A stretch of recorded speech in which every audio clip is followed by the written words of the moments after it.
Hey, buenas a todos, aquí David MetaZ.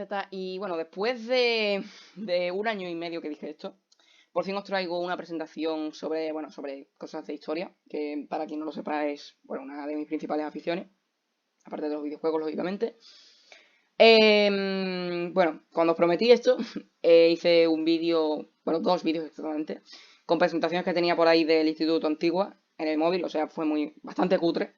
Pero bueno, esta ya me la he currado bastante, yo creo. Y no, o sea, la he hecho expresamente, sobre todo con datos de la Wikipedia, ¿vale? Y va sobre la historia de Brasil. Y vosotros preguntaréis, ¿por qué de Brasil? Pues básicamente porque es un país bastante importante, el cual yo pensaba que no iba a tener tanta historia, pero la verdad que sí tiene. Pero bueno, son 25 diapositivas, al final me ha caído más o menos bien. Y pues vamos a darle. La primera diapositiva es sobre las etapas del periodo, bueno, de los periodos brasileños, de la historia brasileña, perdón, en los cuales son 8, ¿vale? Por cierto, esto a veces se buguea, así que tendré que darle aquí y poner otra vez, pero bueno, no pasa nada. Entonces, los periodos son el precabralino, que es hasta el 1500 después de Cristo, ¿vale? Esto ya os lo explicaré más adelante todo detalladamente, ¿vale? Todos los periodos y todo. Y por ser tanto tiempo, el precabralino está dividido en tres partes. El paleolítico, el cerámico incipiente y los cacicazgos complejos.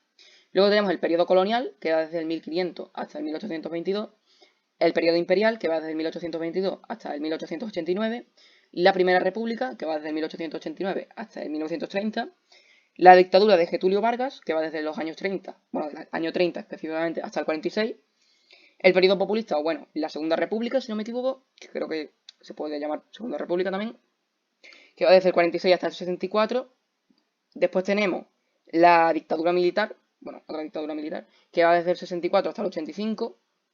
Y por último, la nueva república que empieza en el 85 y acaba, bueno, no acaba, sino que sigue hoy en día. Entonces, vamos a hablar de la primera etapa, la precabralina, en la cual pues es toda la etapa, digamos, de prehistoria brasileña. Lo que pasa es que no es tal cual eso, pero bueno.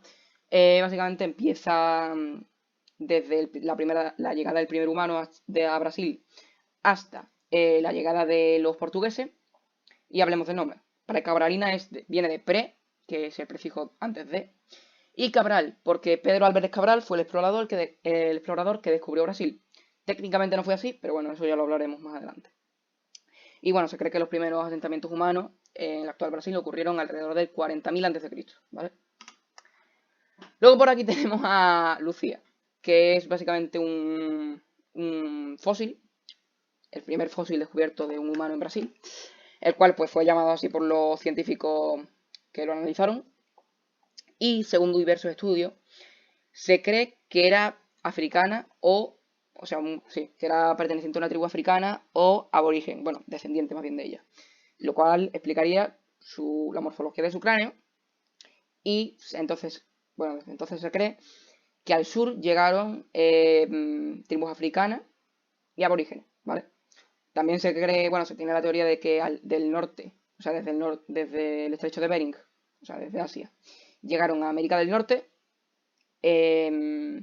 Luego se tiene también esta teoría. Bueno, son todos distintos puntos de vista, los cuales incluso pueden ser los dos correctos o los dos incorrectos, no se sabe. Pero bueno. Luego tenemos el Paleolítico brasileño, que va desde el 10.000 a.C. hasta el 3.000. Y algunas pinturas rupestres de la época son estas, ¿vale? Las tres son de la Serra de Capibara en Piauí. Ok. Siguiente periodo dentro de la etapa precabralina, tenemos el cerámico incipiente, en el cual adoptaron ya las civilizaciones un estilo de vida similar ya al que se tiene hoy en día en las tribus amazónicas, ¿vale? O sea, el- las civilizaciones más avanzadas estaban al nivel de las que hoy en día están en el Amazonas, ¿vale? Para que os hagáis una idea. Luego, este periodo de tiempo durante el 3000 y el 1000 a.C., y en esta época se empezó a utilizar la cerámica, obviamente de ahí el nombre, periodo cerámico. Además, también ya se venía utilizando la pesca, la horticultura y la caza. El periodo de los cacicazgos complejos. El aumento de la población hizo aparecer lo que, digamos, se llaman cacicazgos complejos según los expertos, el cual ya tenía una sociedad jerarquizada con plebeyos, nobles, etc., o sea, etcétera, el cual, bueno, pues ya recuerda un poco al periodo feudal, ¿no?, de Europa. Y estas eran dominadas, por eso, de ahí el nombre, por un cacique, que para el que no sepa lo que es básicamente el líder de una tribu. Este periodo va desde el 1000 a.C. hasta la llegada de los portugueses en el 1500 después de Cristo. Y bueno, las crónicas de la colonización portuguesa nos hacen darnos a la idea de cómo eran estos cacicazgos. Principalmente surgieron dos civilizaciones en este periodo, las cuales vamos a ver ahora. Por un lado, el Kujiku. Esta civilización era famosa por haber desarrollado grandes ciudades durante el periodo precolombino y existió desde el 3500 a.C. hasta el 1600 d.C. Y la conocemos principalmente por el sitio arqueológico de Kujiku, en el parque indígena de Chingu. Aquí está la imagen, ¿vale? Y allí hay una ciudad que se calcula pudo tener unos 50.000 habitantes, más o menos. El fin de esta civilización ocurrió debido a la propagación de enfermedades llevadas a América por los portugueses, como pasó en toda América, ¿vale? Básicamente los indígenas americanos no tenían protección, digamos, anticuerpos contra enfermedades que ya tenían los europeos, entonces básicamente se propagaron enfermedades y hubo una masacre, entre comillas, de indígenas, los cuales murieron todos por enfermedades. O sea que no fue tanto por que los mataran los europeos como tal, que también, sobre todo los ingleses, pero bueno, que murieron muchos por eso, por las enfermedades. Luego tenemos el monte de Tesos dos Bichos. Esta civilización surgió en la isla de Marajó, aquí. Duró entre el 400 a.C. hasta el 1300 después de Cristo. Y tenía una población estimada de 500.000 personas. Ojo. Y había ya división entre trabajo de hombres y mujeres, una dieta rica en proteína animal y vegetal y refresco fermentado. O sea que estaba, para lo que viene siendo América en esa época, estaba bastante avanzada. Luego tenemos los grupos étnicos que había en Brasil durante la colonización. Por un lado tenemos el más grande, a los tupí guaraní. Aquí tenemos una expansión de sus lenguas. A los macroyé y a los arahuacos. Que por cierto, supongo que está así, que parece que, yo que sé, que se le ha caído el café o algo a alguien. Y se ha quedado todo manchado, básicamente, porque eran, ¿cómo se dice? Nómadas, ¿vale? Yo supongo que es por eso, ¿vale? Es una conclusión que yo he sacado. Pero es que me lo pregunté cuando la puse y yo supongo que es por eso. Porque es que de hecho está desde la zona más occidental de Brasil hasta Perú, Bolivia, o sea, bastante terreno, ¿eh? En fin. Ya tenemos aquí el periodo colonial con la llegada de los portugueses, cuando ya empieza la cosa a ponerse mejor, digamos. Que va desde el 1500 hasta el 1822 después de Cristo. Y obviamente abarca la historia brasileña desde el descubrimiento de los portugueses hasta la independización de Brasil. Llegada de los europeos. La mayoría de los historiadores afirman que el primer europeo en explorar Brasil fue Vicente Yáñez Pinzón, o sea que no fue Cabral. ¿Pero qué pasa? Que debido a que Vicente era español y al final los que se quedaron con Brasil fueron los portugueses, se tiene como padre de Brasil, digamos, a Pedro Álvarez Cabral, aunque realmente ni siquiera fue él el descubridor, ¿vale? De hecho, aquí pone que Vicente Yáñez Pinzón llegó a Brasil al Cabo de San Agustín el 26 de enero del 1500 y el mismo año, pero en marzo, llegó Pedro Álvarez Cabral. Entonces aquí ya hay un poco de disputa, pero bueno, se cree que realmente el descubridor fue Vicente. Luego, el 26 de abril, el domingo de Pascua, o sea, un mes y 17 días después del descubrimiento, se hizo la primera misa en Brasil. Y el 1 de mayo, Cabral reclamó oficialmente las tierras para Portugal. Semanas más tarde, el rey Manuel I de Portugal recibió las cartas que informaban sobre el descubrimiento y colonización de Brasil. Y en un principio el rey quiso mantener en secreto el descubrimiento, pero se dio a conocer por lo menos ya en 1507, cuando Martín Waldseemüller, de nombre, la menciona en su mapa. Vale. Vamos ya, bueno, esto no es exactamente de ninguna etapa, pero simplemente es un dato curioso que la verdad que es interesante saber. Y es que el nombre de Brasil viene de este árbol de aquí, que bueno, las tres cosas son lo mismo, ¿vale? Esto es la planta, esto es el árbol y esto, bueno, es también la planta. Un momento porque esto se está quedando. Bueno, continuemos, que he tenido un pequeño percance, pero bueno, no pasa nada con lo que estaba. Es que, bueno, este árbol que ves aquí se llama Brasil y, bueno, las tres cosas son lo mismo. y tenía un color rojizo. Entonces esto era muy... como que tenía mucha demanda en Europa, en la tintorería. Entonces es como un símbolo del país, porque bueno, pues de ahí viene el nombre y es un dato bastante curioso. Hoy en día está en peligro de extinción porque, claro, de tanto explotarlo, pues se quedó un poquito seco el terreno de este árbol. La capitanía es hereditaria. 30 años después de la colonización de Brasil, la corona portuguesa puso en práctica una política de colonización de la tierra recién descubierta que se organizó a través de la distribución de las capitanías hereditarias a miembros de la nobleza. Pero este sistema fracasó, porque solo fueron rentables la capitanía de Pernambuco y la de São Vicente. Entonces, en esta época el país fue ya poblado por portugueses que buscaban escapar de la pobreza y por nobles quienes se les concedían privilegios coloniales, pues básicamente por irse aquí. Que en esta época, por cierto, tanto en Brasil, tanto en la parte portuguesa como en la española, se vendía América como un paraíso. Que bueno, yo supongo que durante una época sí que lo sería, pero la verdad que para nada. O sea, se esperaban que eso les iba a sacar de la pobreza y todo lo contrario. Había más pobreza todavía. Pero bueno.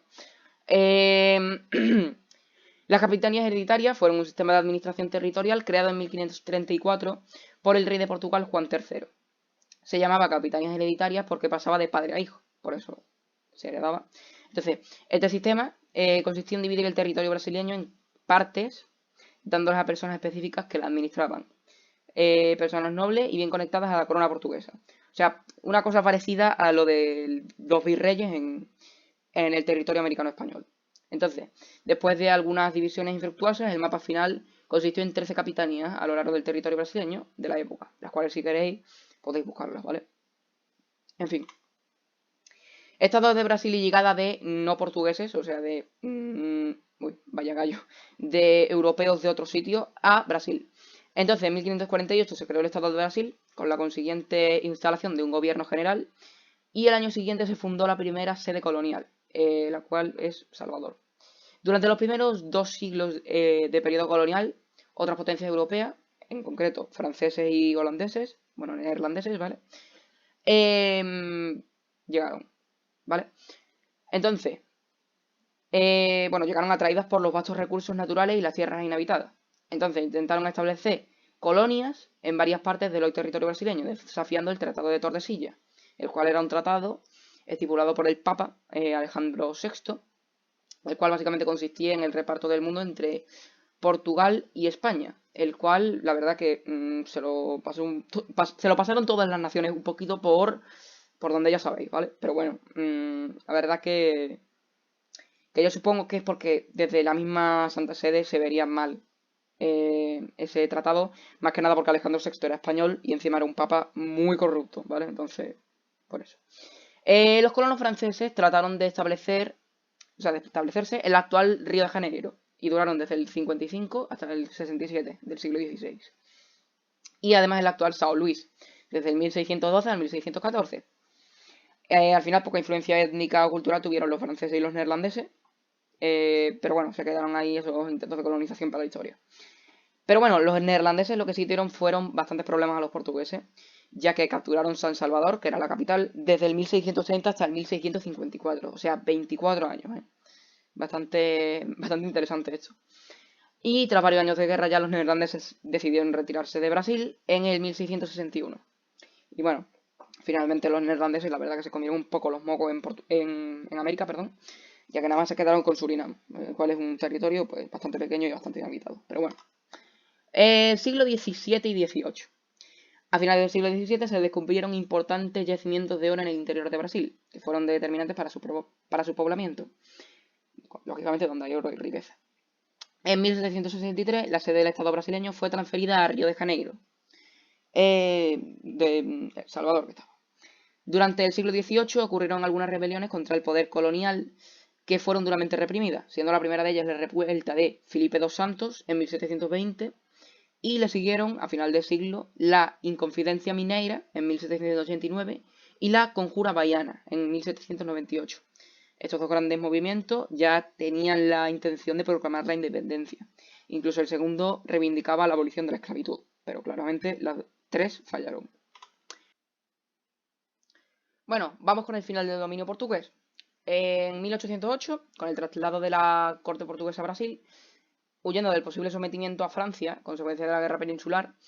Bueno, ¿qué guerra peninsular estoy diciendo? Bueno, esta es la época ya de Napoleón Bonaparte, ¿vale? El cual había entrado en España y estaba en guerra con España porque quería conquistar Portugal también. Entonces, el rey decidió mover la corte, irse de Portugal para que no lo capturaran y moverse a Brasil. Entonces, eh, el príncipe regente, Juan de Braganza, el futuro rey Juan VI, estando ya en Brasil obviamente, abrió los puertos de Brasil a los ingleses. Y esto permitió el funcionamiento de fábricas y fundó el Banco de Brasil. O sea, básicamente se le había dado muchísima más importancia a Brasil en esta época, más que nada porque ahí es donde estaba el rey y técnicamente el territorio principal de Portugal era Brasil en esa época. Entonces, en 1815, el Estado de Brasil fue elevado a reino, o sea que ya no era una colonia como tal, sino que era un reino más del imperio, ¿vale? Digamos. Porque tenía, bueno, Portugal en esa época tenía dos reinos nada más, Portugal y Algarve, y se le sumó Brasil. Y el 7 de septiembre de 1822, Pedro de Alcántara proclamó la independencia de Brasil en relación con el Reino Unido de Portugal, Brasil y Algarve. O sea que se fundó el Imperio de Brasil, siendo coronado emperador como siendo coronado emperador. Bueno, esto creo que está mal escrito, ¿no? Bueno, que básicamente se coronó con el nombre de Pedro I, lógicamente. Y puso como capital la que ya estaba Río de Janeiro. Él reinó hasta 1831, cuando abdicó y la corona brasileña pasó a su hijo Don Pedro de Alcántara, el cual más adelante se llamaría Pedro II. Y bueno, Pedro nada más tenía 5 años, ¿vale? Pedro, hijo, obviamente. El Imperio Brasileño. Pues este periodo va desde el 1822, la proclamación del Imperio Brasileño que acabamos de ver, hasta el 1889 con la declaración de la Primera República. El emperador Pedro II. El emperador fue declarado mayor de edad, imaginaos, con 14 años, ¿eh? Y reinó, o sea, uno podría pensar que al haber empezado ya con una regencia, lo cual no suele salir muy bien, iba a durar poco y que iba a ser un mal emperador y que probablemente la república tardaría poco en instaurarse o otra dinastía. Pero no, duró 59 años y Brasil resultó victorioso en 3 guerras internacionales, o sea que fue un muy buen tiempo para Brasil. Las 3 guerras internacionales que ganó fueron la Guerra Grande, la Guerra contra Aguirre y la Guerra de la Triple Alianza. Que si queréis que haga vídeo de cualquiera de las 3, me avisáis, ¿vale? Si queréis la hago. Que, bueno, de estas 3 realmente la única que conozco es la Triple Alianza. Pero bueno, me informaría. Luego, la esclavitud se extinguió en un proceso más lento, pero constante, que comenzó en 1850 con el fin del tráfico internacional de esclavos y terminó con la total abolición de la esclavitud en 1888. ¿Pero qué pasó? Que en 1889 la república fue instaurada con un golpe de Estado. Eh, Realmente la mayoría de la población portuguesa, brasileña, perdón, no quería la república, pero claro, es que el golpe fue suscitado realmente por los antiguos propietarios de esclavos, los cuales no aceptaban la abolición de la esclavitud. Y bueno, además de que Pedro II estaba en el auge de su popularidad y por eso mismo la población no quería que se fuera. Pero bueno, vamos con la Primera República. En un principio, realmente la República era una dictadura militar. Entonces, la nueva Constitución promulgada en 1891 convocó elecciones directas para el año 1894, en la cual solo se permitía la participación de los hombres alfabetizados. Pero en esta época, la mayoría de la población brasileña era analfabeta. Durante el primer periodo de gobierno republicano, Brasil mantuvo una política exterior pacífica y neutral, que solo fue interrumpida por la Guerra del Acre y la Primera Guerra Mundial. En 1891 se inició un ciclo prolongado de inestabilidad financiera, política y social que se extendería hasta la década de 1920, manteniendo al país asolado por diversas rebeliones que poco a poco minaron el régimen. O sea que el régimen republicano fue perdiendo cada vez más autoridad hasta que llegó Getúlio Vargas, el cual en 1930 dio un golpe de Estado. Él era un candidato presidencial y junto a los militares pues decidió que se tenía que acabar la república porque era un régimen demasiado débil y él tomó el poder. Bueno, él dijo asumir realmente la presidencia temporalmente, ¿vale? Más que nada para implantar reformas democráticas, o sea, eso, para fortalecer el régimen y para, bueno, pues dejarlo listo otra vez para ser república. Pero realmente lo que hizo fue disolver el Congreso y continuar su mandato bajo un estado de emergencia, sustituyendo a los gobernantes a los gobernadores de los estados por sus aliados. O sea, era una dictadura literalmente. En 1935 los comunistas intentaron tomar el poder, pero fracasaron, al igual que los fascistas en el 38. Vamos con Brasil durante la Segunda Guerra Mundial, ¿vale? El cual se mantuvo neutral durante los primeros años de la Segunda Guerra Mundial, pero diversos acontecimientos y presiones internacionales, donde incluso se analizó una posible invasión del país, de Brasil, llevaron al país a alinearse con los aliados, con Estados Unidos, durante la Conferencia de Río de 1942, rompiendo las relaciones diplomáticas con las potencias del eje, con las cuales realmente es con las que más tenía sentido que se aliara Getúlio Vargas, ya que era una dictadura.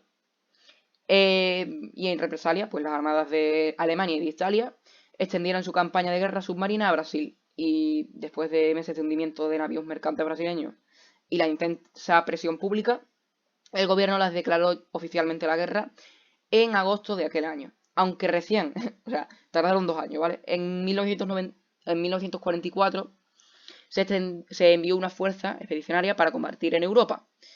Con la victoria aliada al año siguiente y el fin de los dos regímenes totalitarios europeos, la posición de Vargas se tornó insustentable y fue rápidamente depuesto por otro golpe militar. Yo supongo que tardaron tanto en enviar expedicionarios más que nada porque querían como asegurarse de que iban a ganar los aliados, ¿vale? Para no inmiscuirse al 100%. Pero bueno. La democracia. En 1946 la democracia fue restablecida y el general Eurico Gaspar Dutra fue elegido presidente. Vargas regresó al poder a finales de 1950 al ser democráticamente elegido, pero se suicidó en 1954 en medio de una crisis política. ¿Cuál crisis política? Pues básicamente que Estados Unidos le impuso un bloqueo comercial a Brasil porque, bueno, el presidente era Getúlio Vargas. Sí, muy democrático y muy país de la libertad todo, ¿no? Pero bueno, en fin, cosas de Estados Unidos. Luego varios gobiernos provisionales sucedieron a Vargas. Juscelino Kubitschek se convirtió en el nuevo presidente en el 56 y de este presidente su mayor conquista fue la construcción de Brasilia en el 1960, la actual capital. Su sucesor, Jânio Quadros, renunció en el 61, menos de un año después de asumir su cargo. Su vicepresidente, João Goulart, tomó la presidencia, pero suscitó una fuerte oposición política y fue depuesto por el golpe de 1964, que resultó en un nuevo régimen militar. La dictadura militar. Se pretendía que el nuevo régimen sea transitorio, pero se convirtió en una dictadura plena con la promulgación de la Ley Institucional número 5 de 1968. O sea, una cosa bastante parecida a lo que hizo Getúlio Vargas. Empezar diciendo que iba a hacer un régimen transitorio y que iba a volver la democracia y que el régimen estaba nada más para fortalecer al país, pero al final, dictadura. La represión de los opositores a la dictadura, incluyendo la guerrilla urbana, fue dura, pero no tanto como en otros países de Latinoamérica. El régimen militar fomentó la colonización de los territorios de los pueblos indígenas, dilapó recursos naturales, armó campos de concentración y asesinó al menos a 8.000 indígenas. Debido al extraordinario crecimiento económico, conocido como el milagro brasileño, el régimen alcanzó su más alto culmen, digamos, de popularidad en los años de mayor represión. Vale, redemocratización. El general Ernesto Geisel asumió la presidencia del país en el 74 y comenzó su proyecto de redemocratización a través de un proceso que, según él, sería lento, gradual y seguro. Geisel acabó con la indisciplina militar, con la tortura de presos políticos y con la censura de medios. Y en 1978 anuló la ley institucional número 5, la que hemos dicho antes que se implantó. Entonces acabó con la propia dictadura, técnicamente, ¿vale? Porque el régimen militar realmente seguía. Pero bueno, el régimen militar continuó con su sucesor, el general João Figueiredo, para completar la transición hacia la democracia. Y finalmente en el 85 sucedieron las Direstas Ya, que eran una serie de protestas que buscaban la vuelta total a la democracia. Y estas fueron exitosas, así que se proclamó la Nueva República. Nueva República, y aquí tenemos la Nueva República partida en 2 diapositivas, ¿vale? Porque es bastante denso y hay bastante texto aquí. Entonces aquí tenemos los 3 primeros presidentes, que fueron Neves, Sarney y Collor. Entonces, empecemos diciendo que las primeras elecciones del 85 fue elegido Tancredo Neves, pero no pudo ejercer debido a que murió al poco tiempo por ser elegido por una enfermedad. No he podido encontrar qué enfermedad era, ¿vale? Solo ponía que era una enfermedad infecciosa, no sé. Luego, José Sarney, o mejor dicho, en brasileño, José Sarney, asumió la presidencia tornándose impopular a lo largo de su mandato. más que nada porque venía de toda la inflación y toda la crisis del régimen militar, pues todo eso se lo comió él. Entonces él, en 1987, puso la actual Constitución de Brasil, pero sin embargo esto no fue suficiente y en el 89 fue elegido Fernando Collor, supongo que se pronuncia, que luego sufrió un juicio político por parte del Congreso Nacional de Brasil en 1992. Y en el mismo año, su vicepresidente Itamar Franco asumió el cargo como consecuencia. Vale, vamos con la segunda parte de la nueva república, con los presidentes Franco, Cardoso, Lula, Rousseff y Bolsonaro. Entonces, en el gobierno de Itamar Franco destacó el ministro Fernando Enrique Cardoso, el cual fue elegido en las elecciones del 94 y otra vez luego en el 98. Y su principal rival, Luis Ignacio Lula da Silva, fue elegido en el 2002 y después reelegido en el 2006. Lo cual, bueno, él era del Partido de los Trabajadores, entonces esto demostró que realmente ya había una estabilidad política en Brasil, ya que, bueno, no hubo ningún golpe de Estado ni nada cuando el principal rival del presidente fue elegido. Lo cual realmente mucha estabilidad política en Brasil hoy en día no hay. Pero bueno, vale. Luego en 2010 Dilma Rousseff fue elegida presidenta y fue la primera mujer. Y luego en las elecciones de 2014 fue reelegida. Sin embargo, en 2015 su rechazo alcanzó casi el 70% en medios de protestas populares, al mismo tiempo que varios políticos eran investigados por la Policía Federal. En abril de 2016 la Cámara inició un juicio político contra la presidenta, que fue ratificado por el Senado en mayo. Entonces Rousseff fue depuesta en el 31 de agosto y su vicepresidente Michel Temer asumió el cargo. En 2018 el expresidente Lula fue condenado y encarcelado por corrupción y lavado de dinero. Por cierto, aquí me acabo de dar cuenta de que Michel Temer se me ha olvidado ponerlo aquí, pero bueno, no importa, ya lo estoy viendo. Realmente duró 2 años, ¿no? Si no me equivoco. Sí, pero bueno. Luego, en las elecciones de 2018 fue electo Jair Bolsonaro, del Partido Social Liberal. Y en las elecciones de 2022, Lula fue electo por tercera vez. Sí, el mismo que habían encarcelado por lavado de dinero y por corrupción, fue elegido en 2022. Y de ahí, bueno, las últimas protestas que hubo en 2022, que supongo que os acordaréis algunos, que salieron por la tele. Y bueno, esta fue una de las elecciones más reñidas de toda la historia. Además de ser Lula la única persona elegida 3 veces presidente de Brasil y Bolsonaro el único que no fue reelegido. Vale. Em, entonces, en 2023, momento, que estornudo. Vale. En 2023 hubo grandes protestas de los partidarios de Bolsonaro. Vaya estornudo más absurdo, ¿vale? Me entró ganas de estornudar y no he estornudado. Pero bueno, en fin. Este es el fin de la presentación. Bueno, hoy en día obviamente sigue la historia, como cualquier país.